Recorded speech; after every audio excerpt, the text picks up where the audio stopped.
We are the Misguides, a cultural walking collective. We, the Misguides, lead urban walks, uncovering multiplicities in the forgotten past and overlooked present.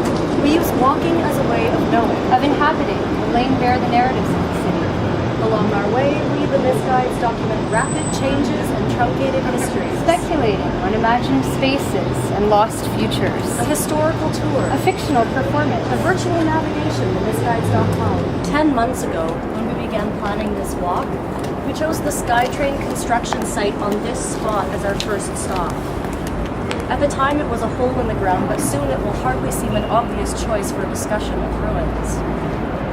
So I'm going to pass around these earplugs. I'll just ask you to grab a couple of them. So try to notice your body, notice what you're feeling and how you're feeling as we're walking.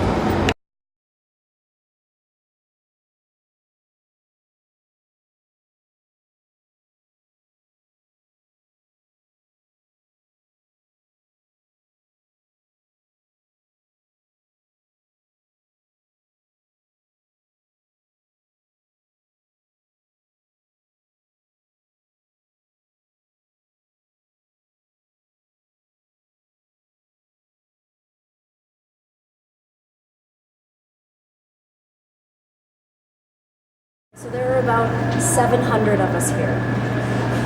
500 more a few blocks away at the Hotel Georgia, and another 300 up the street at the Vancouver Art Gallery. It's still early.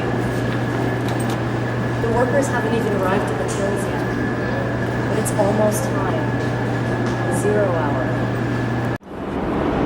There's something dichotomous and foreboding, and yet timeless and utopian, but an enduring natural world set against the particularities of human history. 7 months ago, when we began planning this walk. 8 months ago, when we began planning this walk. 9 months ago, 10 months ago, when we began planning this walk. This was obviously the site of ruin. Robert Smithson describing before him the stark reality of a landscape on the brink of development. That zero panorama seemed to contain ruins in reverse.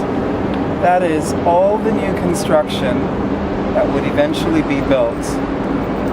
This is the opposite of the romantic ruin, because the buildings don't fall into ruin after they are built, but rather rise into ruin before they are built. Citation 5. I remember this really clearly. That whole part of my childhood is so vivid because when I came back from Toronto, my brother was actually building his own airplane in the family yard.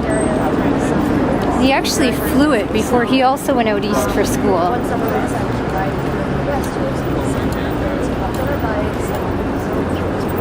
Citation 6. Welcome to the Petronas Towers. Welcome to the Empire State Building. And welcome to the Jin Mao Tower. This building is the second tallest skyscraper in the Americas and the 9th tallest in the world. Notice how the lean perpendicular design of the building creates a strong statement among the smaller surrounding buildings. Otherwise known as the Golden Prosperity Building, we are now standing in an 88-story landmark super tall skyscraper. Its postmodern form, whose complexity rises as it ascends, draws on traditional Chinese architecture, such as the tiered pagoda, gently stepping back to create a rhythmic pattern as it rises. Like the Petronas Towers in Malaysia, the building's proportions revolve around the number 8, associated with prosperity in Chinese culture. Otherwise known as the Twin Towers, these 88 stories are largely constructed of reinforced concrete, with the steel and glass facade designed to resemble motifs found in Islamic art, a reflection of Malaysia's Muslim religion.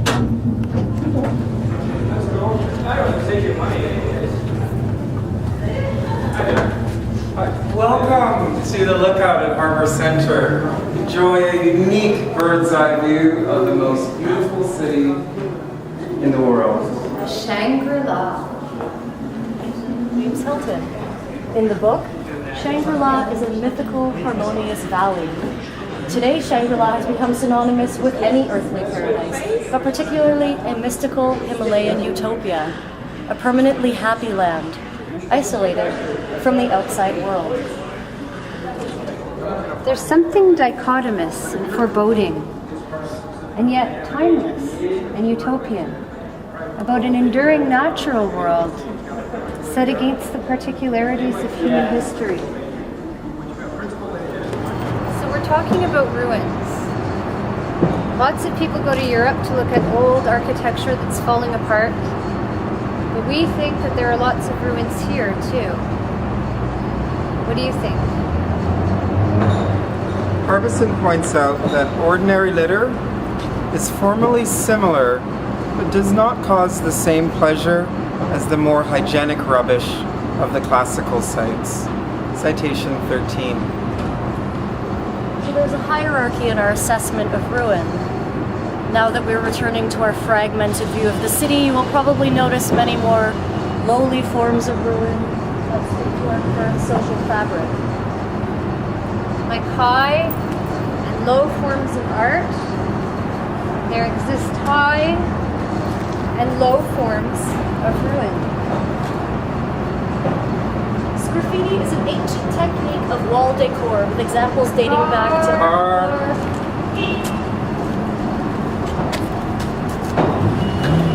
Graffiti is an ancient technique of wall decor with examples dating back to ancient Greece and the Roman Empire. It has been used in Germany since the 13th century, was common in Italy in the 16th, and can currently be found in African art. Over the rainbow, way up high, there's a land that I heard of once in a lullaby.